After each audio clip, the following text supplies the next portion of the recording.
Welcome to Refused Flank, a wargaming podcast exploring the intersection of competitive excellence and narrative storytelling potential. Hey, it's Cam this week, and just me. You may have seen the short that we released a couple weeks ago of this ruin that I built, and in today's episode we're gonna paint it. If you're looking for a straightforward and concise tutorial, this probably isn't it. It's a little bit more vibey, so if you want to just hang out and paint with me for about 20 minutes while I ramble on about my process, then grab a cup of coffee and let's get into it. Alright, I've done some finishing touches on this ruin here. I went ahead and sanded that, added some of the windowsills like I was talking about, so I think it's ready for some paint now. When I paint terrain, I like to keep it simple, so I'm just going to do a black base coat. I just use craft paint because it's just terrain. This Hauser dark green from Deco Art is a base, and then I'll just dry brush some Thicket from Deco Art over that. And then for the sand and dirt and whatnot, I'll just use a little bit of gray and light gray dry brushed over that as well. I'm also a little close to running out of the Hauser dark green, so I may end up having to use this forest green and mix a little black in there to try to match it, but we'll see how it goes. The reason I like the black though as a base coat is because this way any parts that I miss, it doesn't matter as much for future coats of paint, because once I move up into the colors, if I miss anything, it'll just look black, and usually those things are missing in shadowy areas anyways, and so it all just kind of works out. That's not anything groundbreaking. It's pretty common knowledge when it comes to terrain making and miniature painting. I like to make sure I'm jamming it in there, doing some stippling, just to make sure I get in all the nooks and crannies. It can be kind of hard to tell with the glossiness of the wet paint whether or not you're actually getting everything. But this is the coat that does need to have perfect coverage, otherwise I will see the base material colors all the way through. Like I said, I never really used this EVA foam before, so I don't know how it's going to take paint, but looks like it's doing alright so far. And then since I am jamming the brush in there quite a bit, this is why I just use these cheap synthetic brushes for terrain and large coverage type of painting like this. Then I don't have to worry too much about damaging the brush or not being nice to it. I still like to wash them out with soap afterwards though, take care of them a little bit. It might have also been a good idea to put that watered down Mod Podge over the rest of this as well, just to help seal in the sand and harden up the foam a little bit, but you know, terrain, sometimes it's just done as good. I suppose I could have mixed the Mod Podge into this black. I would have done it as well, but you know, maybe on the next one. I mentioned that I like the texture that these ceiling tiles give, but it is very textured, so again, trying to jam everything in there is a little tough sometimes. Maybe watering down this paint a little bit, making it a little thinner would have helped, but I don't have a water supply right near my workbench here, and you know, any little inconvenience is gonna stop me from doing it, apparently. But you know what they say, don't let perfect be the enemy of good. And I think this ruin's gonna be good. Maybe if I was making it for use in a game store or at a tournament setting or something, that Mod Podge sealant would be a little bit more important, but the group we game with is pretty gentle with things overall, I'd say. Oop, I got a big glob there, I'll see if I can get that. It's another downside of the craft paint, sometimes you get those big globs, but as long as you catch them and pull them off, it's not too big of an issue. Once this dries, I'll probably see a few more spots that I missed. Again, when it's wet, it can be kind of hard to tell what all you've gotten. Well, tough to get in these windows, that's for sure. I don't know who decided to cut them so narrow. You can see as I'm going, I'm getting some globs there, so I like to just go back over that a little bit, spread those globs out, because that's not going to look good. I like to paint the bottom last, just because then I have something to hold on to the rest of the time. Doesn't always work out, but it's nice when it does. Not that getting a little paint on your fingers is that big of a deal, but it is annoying to have to then go repaint the parts you just touched with your fingers. It's tough to get in the crevices between these craft sticks as well, so I'll probably have to come back and touch that up for sure. And again, you can snap off these craft sticks to get a nice jagged, actually broken piece of wood look, but then there's a lot of texture there that can be a little tough to get the paint jammed down into. But we'll do our best here. One thing to be careful of while you're doing this, especially if you're jamming it like I'm talking about, because you can end up flicking paint all over. You can kind of see it flicking all over my arm. It's probably getting on my shirt as well. I've gotten it on my glasses before and things like that, so... Oh, I guess that's why you don't use cheap brushes. Put that back on. One thing to consider when you're painting something that's on a base like this is that if you only paint the top and you don't paint the bottom, sometimes that promotes warping. If you have material that's this thick, it's probably fine because it will just resist that warping anyways, but the thinner your material that you're using as sort of a base for your terrain, the more likely it is going to warp. And there's other things that affect that, but one way to try to just prevent that is if you just paint both sides at the same time.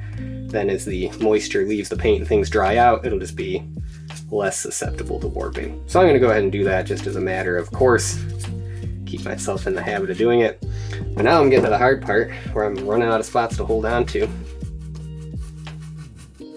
Pretty good. So yeah, when I start holding on to painted stuff, I like to grab areas that are going to be easier to repaint. So up at the top here, once I set this down, it'll be a little bit easier to access that to repaint and touch up. Oh, it looks like I missed a bunch there. All right, need a little bit more here.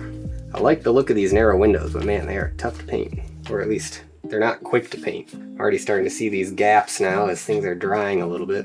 Another conundrum is where am I going to set this now that I've painted the bottom, but I think I'll just put it on this little thing. That way there's not as much surface area that's going to be touching it, so it'll be less to repaint. It's not going to mess up the ability for it to prevent that warping that I was talking about. Just looking for any last little bits I can get that I missed before, spreading out any clumpy areas that I see, because that'll just look bad. Brush the paint in the direction of the wood grain. That'll help if there's any texture left over. All right, we've got paint on pretty much everything. All right, I think that's about as good as it's gonna get for now. So we'll let that dry and then we will come back with some colors. All right, next up we've got the dark gray. I've decided to do the base in that color. Again, that's this Gray Storm from Deco Art. And I'm basing this color scheme off of some other ruins. These are 3D printed ones that I did a while ago. But I incorporated some of that gray along with the green. So I think I'm gonna match it to that, and to that end, I think doing this base here in that color is gonna just help create a little bit of variety in the colors. Still painting this on kind of as a solid coat, even though if I miss some spots, that black base coat is gonna be just fine. Not too worried about being clean with it right now, since it's the first actual color, and I'll come back with the green anyways. So if I get a little bit on the building, that's fine. Still not sure these like wooden bits here and the windowsills, they're made out of wood, but I don't know if I'll end up just painting them with the same green. See if it just ties in, looks like stone elements. This rougher area definitely not gonna be okay if I leave some darker black spots in the recesses. But I will also be coming back through and dry brushing a highlight with a lighter gray over this as well, and that just helps add a little bit of extra contrast. Beautiful, there we go, got that gray base coat done. Once that dries, then we can probably, I'll do the green next for the main stone, although it looks like I might need to touch some of this up a little bit as well. Well, there we go. Alright, next up we've got our Hauser dark green. I've been storing it upside down because it's almost empty. Hopefully I have enough in here to finish this, but if not, I've got another green that we'll try to make match a little bit. This is going to go all over the stone areas. It dries pretty dark. I'm going to do everything that's not close to the gray for now, and then I'll try to be a little bit more careful at least when I get down towards what I already painted. These big flat areas, you kind of want to make sure you finish out with all your brush strokes going the same way so that it looks a little less like it's painted. As I'm looking at this, it looks like I might have kind of done sort of like the inside gray as well, so maybe I'll end up doing some of these parts also gray. We'll see. Trying to be a little bit more careful along the edges here, just so I don't have to do as much touch up later. But again, this is just terrain, so I'm not honestly that worried. I can always also just put a little bit of wash in the crevice there if I need to, cover up some things. All right, I just need a little bit more. Let's see if I can do it. Go down. It's fine, we'll fix that later. Yeah, I don't know if I want that to be gray or not. I think I'll try it gray. We'll see how that goes. Maybe I'll try to do a little bit on the inside of the windows here. This definitely doesn't need to be perfect full coverage, since there are definitely shadowy areas in there anyhow. Alright, at the end here, just going around making sure I've got all the goops cleared up. Looking pretty good. Alright, let that dry and then we'll move on to the next step. Alright, we're back here. Looks like our dark green is mostly dry. I'm seeing some streaking here on this surface though, so I think I'm gonna see if I can get just a little bit more out of here, do a second coat on the EVA foam. So that's enough there. Alright. Nice. So I've got some bits there I didn't get either. Looks like I got a chunk of paint there, so get that off. Alright. That might still be a little streaky, but I think it'll be fine. Next step, we're going to do some dark gray, and I think I decided I am going to try to do dark gray along in here. We'll see how it looks. I can always paint over it if I don't like it. So we're going back to our gray storm. A little of that on there. Probably be using a smaller brush for this, but you know, what are you going to do? Ah, I just touched the green. Oh no. That's fine. We'll get that later. Alright, see I'm getting a little on the front there, but it's still wet, so I can probably just wipe that off. We'll be hitting that edge with the light green dry brush. Anyhow, I'll have to think a little bit about the order of operations there. I think I might do the gray dry brush first, and then follow with the green, since that one I think matters a little bit more. That's kind of more the primary color. Alright, yeah, I think this is probably the right choice because it kind of makes it stand out a little bit more that these are the crumbling sections, that it's more of a either green paint or maybe they had some sort of veneer of the green stone that costs more, and then the bulk of the building was built out of the cheaper gray rock material. Alright, I think that's looking pretty good. We'll call that good for now. I guess I could also touch up some of this gray here that I hit with the green accidentally. So we may just start going back and forth and get a little gray on the green, then get a little green on the gray, etc., etc. We'll see. Looks like I could even just use a second coat along some of this. I'll shove that out here. I didn't really wash my brush off either between these two colors. You can see that gray is a little green actually, but you know, it does help unify the color scheme. It's fine.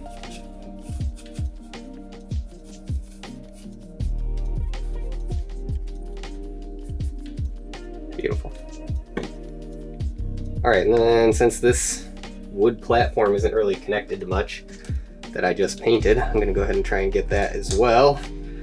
Just found this random paint. My wife's in a meeting right now in her office, so I can't go get the rest of my paint, but hopefully this random brown will do the trick. I might darken it down a little bit. Seems like we might have a clog. Oh, it's chunky. Oh.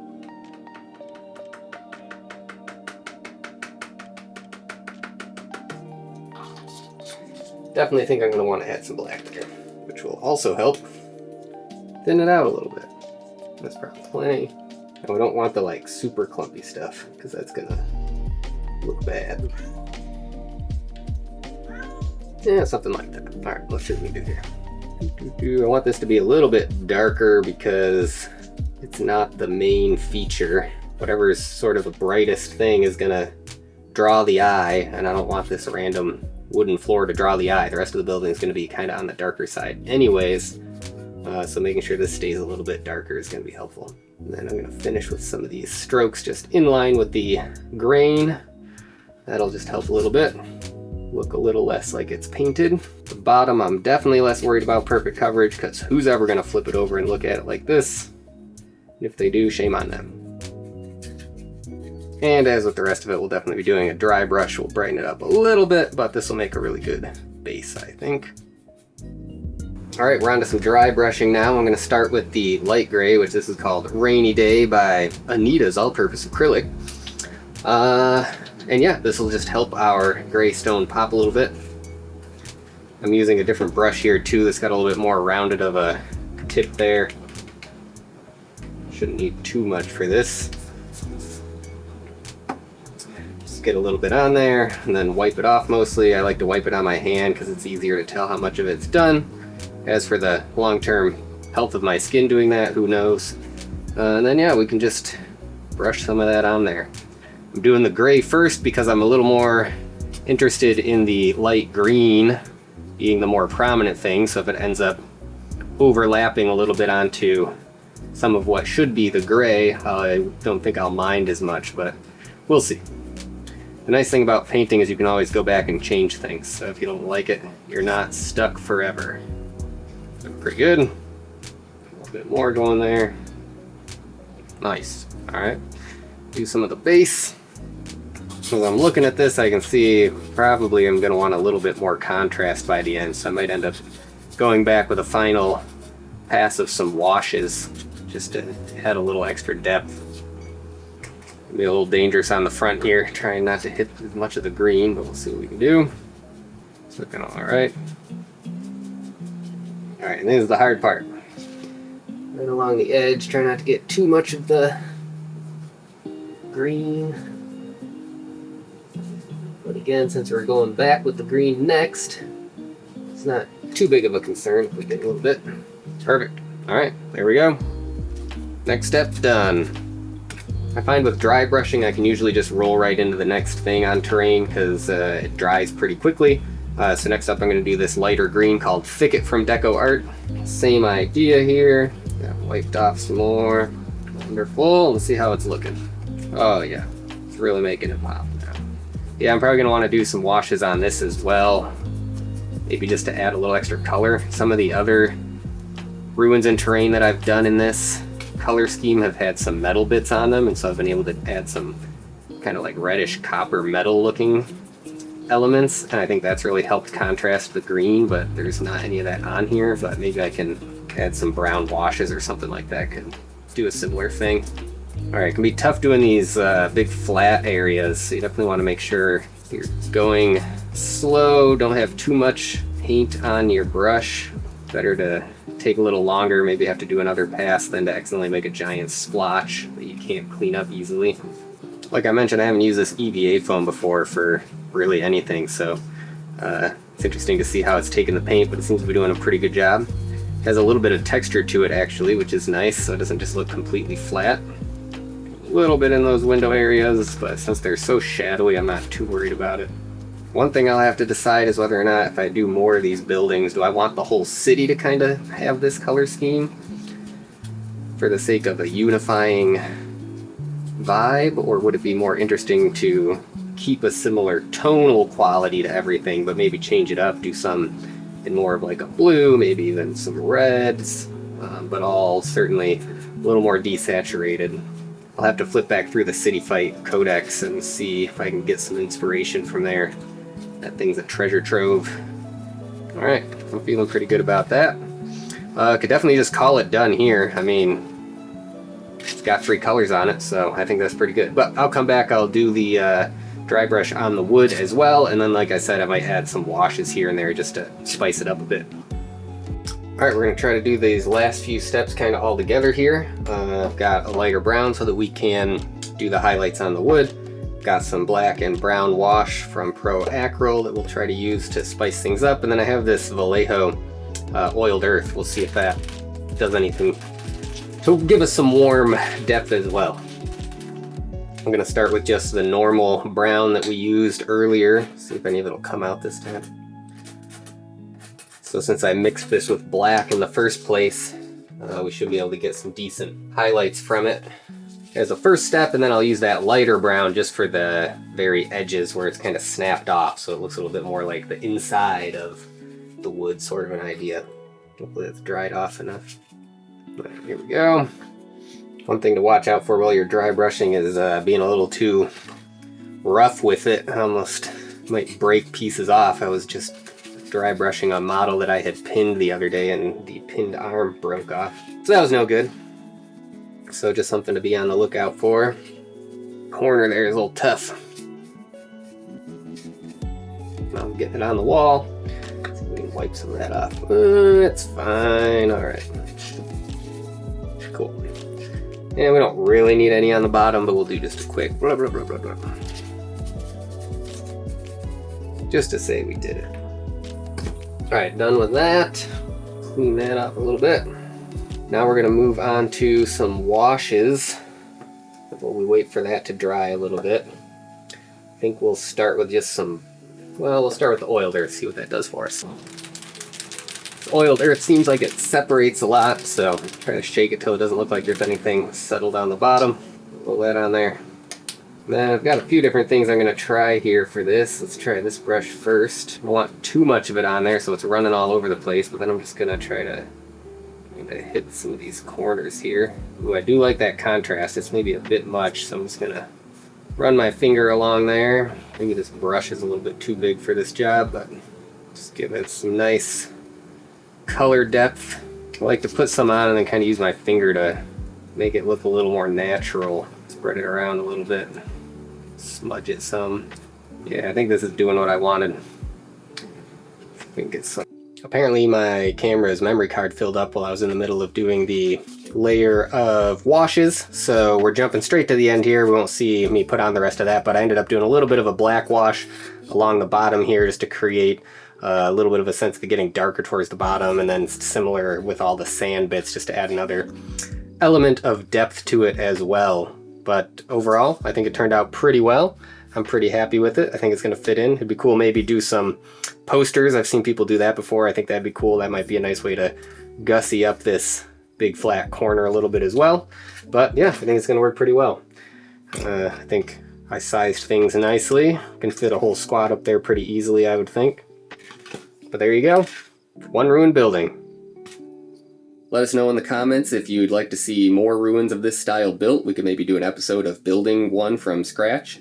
And if you have any go-to ways that you build ruins, we'd love to hear about those as well. And that's that. Thanks for joining us, and see you next week.